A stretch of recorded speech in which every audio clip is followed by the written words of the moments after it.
You're listening to the NAESP Principal Podcast.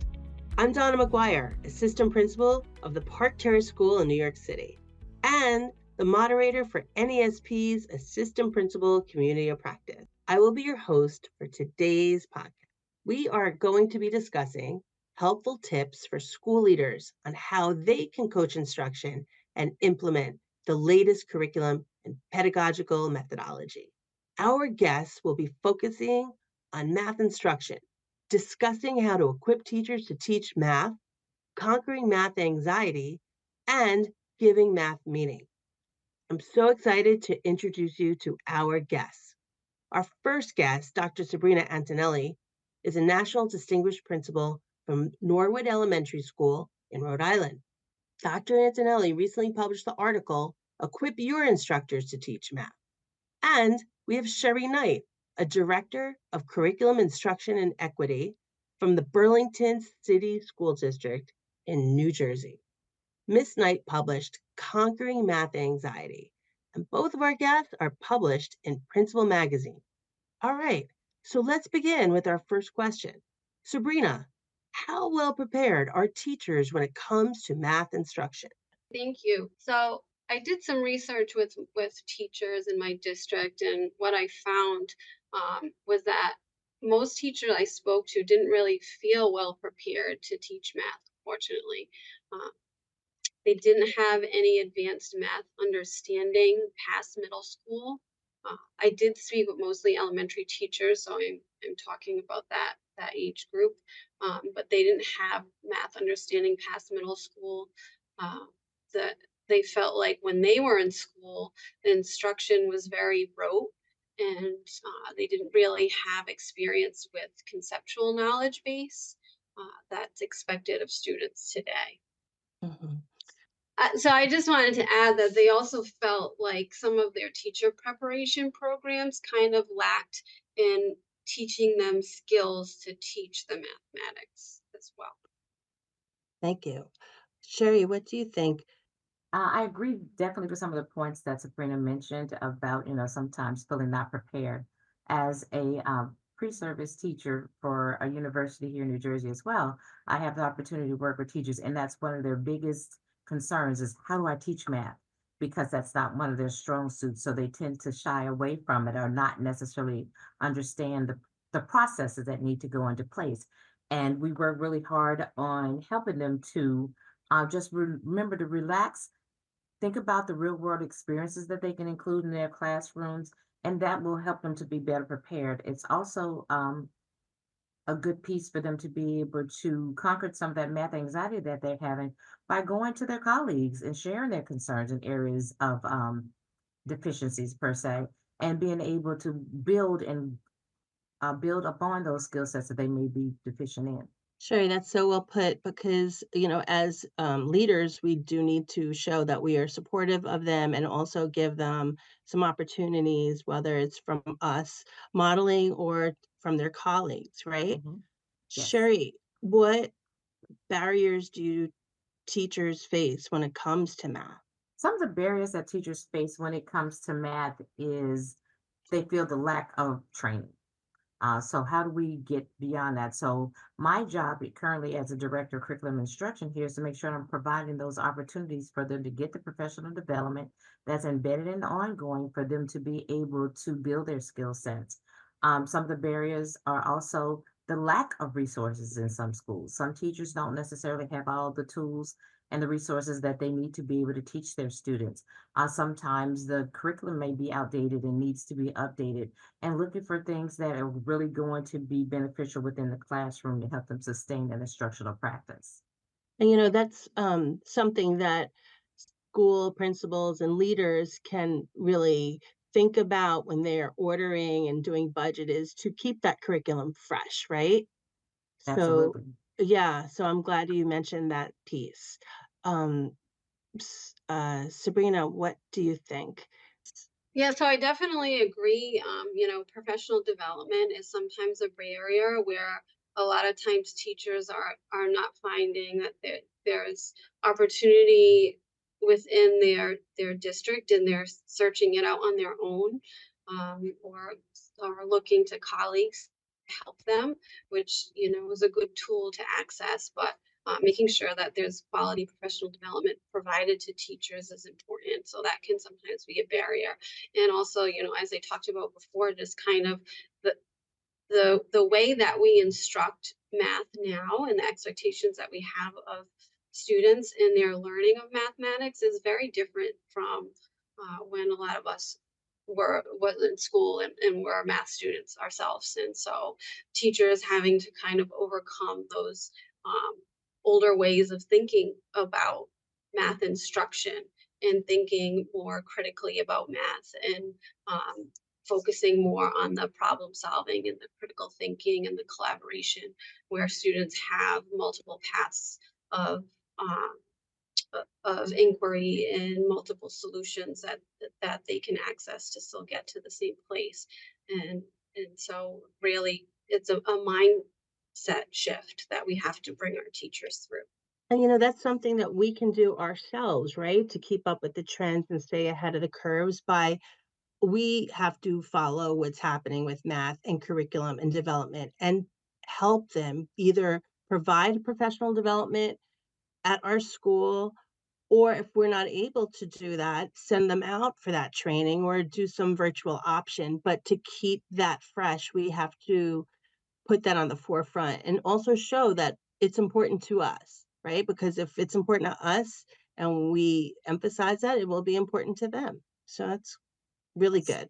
I certainly agree. And I think sometimes to add on to that, I think, as assistant principals, oftentimes we're in the office dealing with most discipline oftentimes, and we don't necessarily get those opportunities to get out into the training that our teachers are doing. But it's very important that we have that opportunity to sit beside them and learn the materials to look for us when we're going in to do observation and evaluations and get to know firsthand what we need to do, what they're doing in the classrooms.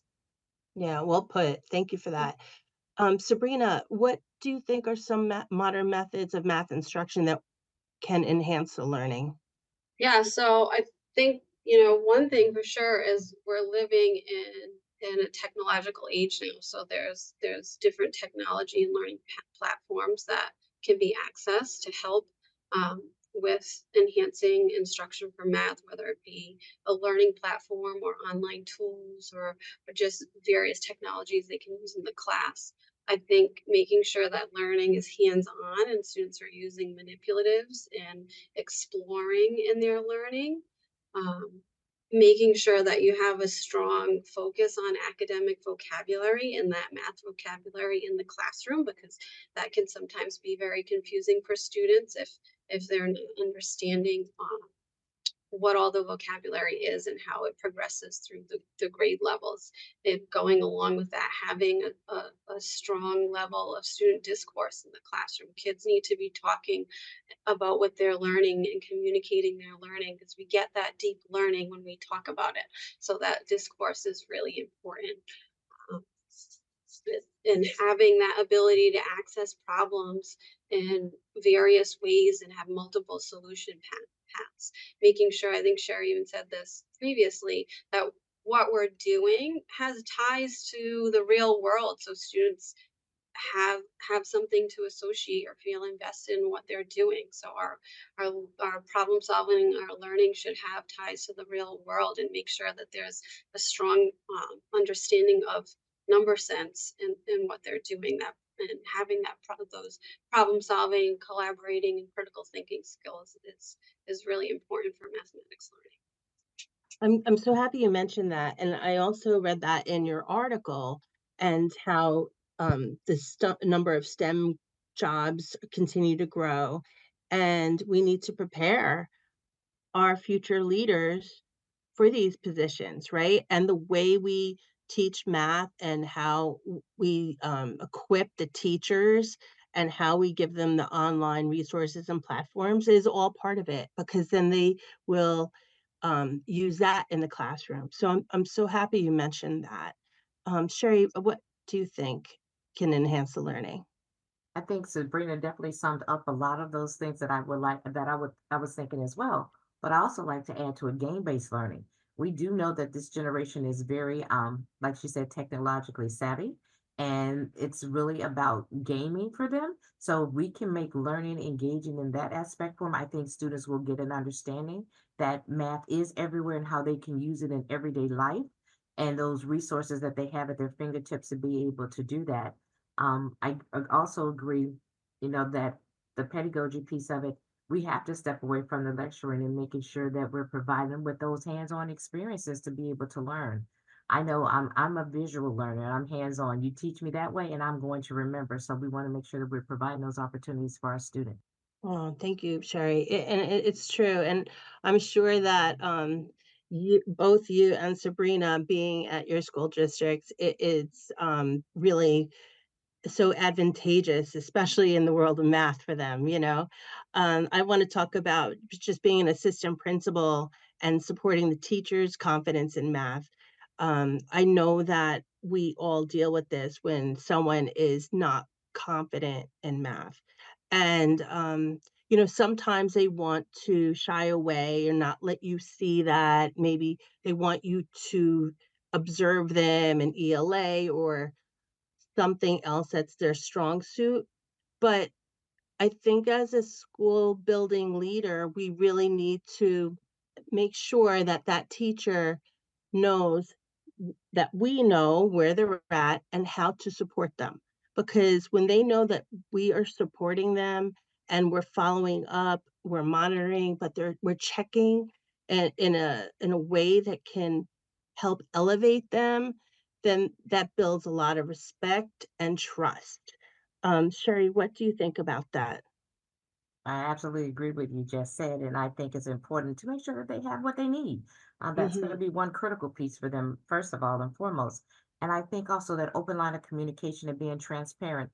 If we can paint a picture for them to understand, I too struggle. This Yeah. wasn't always this easy. Math was not my forte, wasn't my area of expertise, but I overcame it.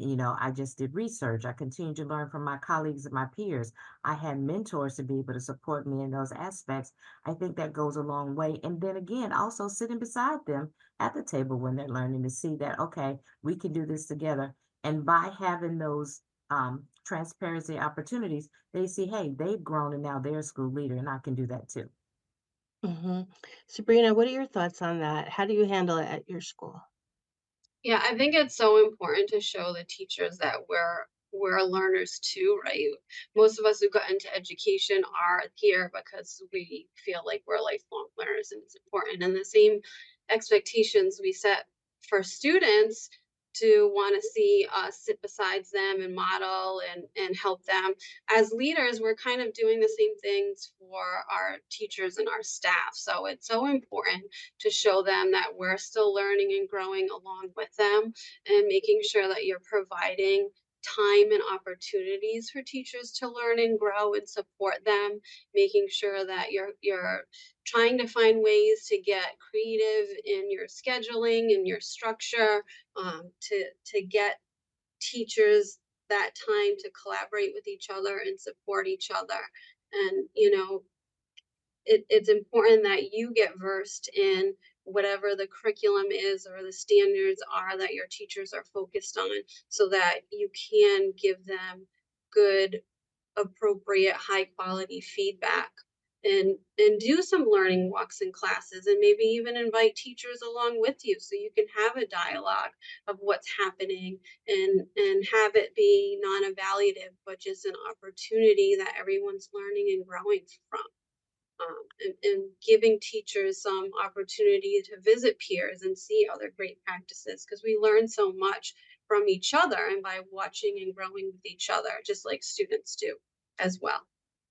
Sabrina, what you just said about ways that we can use the time during the school day and scheduling, it's so important, because time is of the essence and we have to use it really to our advantage. And it sort of leads me to the next question I have for you, which is how can school systems better prepare and equip staff to teach math more effectively? Yeah. So I think Sherry even mentioned before resources. One of the things we really need to look at to start with is make sure that our teachers have high quality resources that they have access to, and they're not wasting their time or spending time researching and looking for different materials to use instead of using that time planning and preparing with the high quality resource that already meets the expectation. So I think that to save some time and make sure teachers are using it effectively, that's the first thing that you need to have.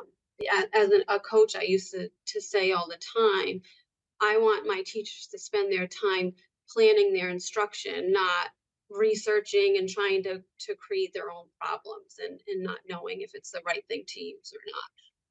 That is so great because you are really helping them by making it easy for them to give them the resources at their fingertips instead of having them spend extra time running off on their own trying to find it on their own, right? Yeah, yeah. And then you don't even know if what they found really meets the needs, if it hasn't been, vetted and processed. That's So it's so important. Hmm. I yeah. totally agree. Sherry, what are your thoughts on that? I agree with that, and I think those resources are key, but I also think those common planning times are Mhm. critical. Pieces being able to do that, like you said, taking the curriculum that we provided for them and giving them all the bells and whistles, the tools and resources that they need in order to plan accordingly, but planning them with their colleagues and their peers to make sure that they're getting the comprehensive programs that we need. We want to make sure that it's cohesive, and oftentimes, as Sabrina mentioned, we while they're researching, they're getting different things from different aspects. And then they're all coming back to teach the kids. But then when we go to our state assessments per se, we're seeing different results because they're doing different things. So I think it's very important for that common planning time to be able to have those dialogues and conversations in reference to what we're doing, what's working, what's not, and how do we build from there. Sure, I Mm, think thank that's really important, but and then after collaborating, having that plan for follow-up, right? What Yes. are our next steps? What do we do from here? Okay, we spent this time looking at curriculum planning. When we meet next time, what's that going to look like and what am I going to have done? And making sure that any professional development that we're providing teachers is not kind of like a blanket and it's differentiated for teachers Yes. just like what we do for students. Absolutely. Not And I every think that's teacher important. needs the same thing, and we need to make sure that we're meeting teachers where they need as A- well. Absolutely. I think that's very important to be able to do that. And I liked what you mentioned about having them to go and visit their peers. Most teachers, sometimes we like to hold our things close to our chest, but I think it's important that we share those ideas because they are great, and having them to understand that, what you're doing is amazing and you want to share that with everyone has an opportunity to grow.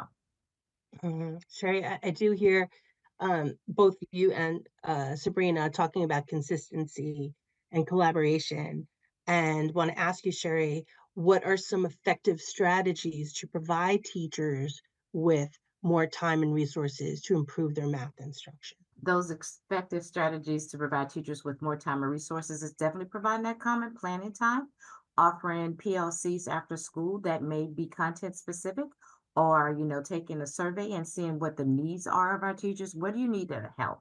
How can we assist you in being able to meet those goals and objectives that you're looking for? Those common planning times are very important.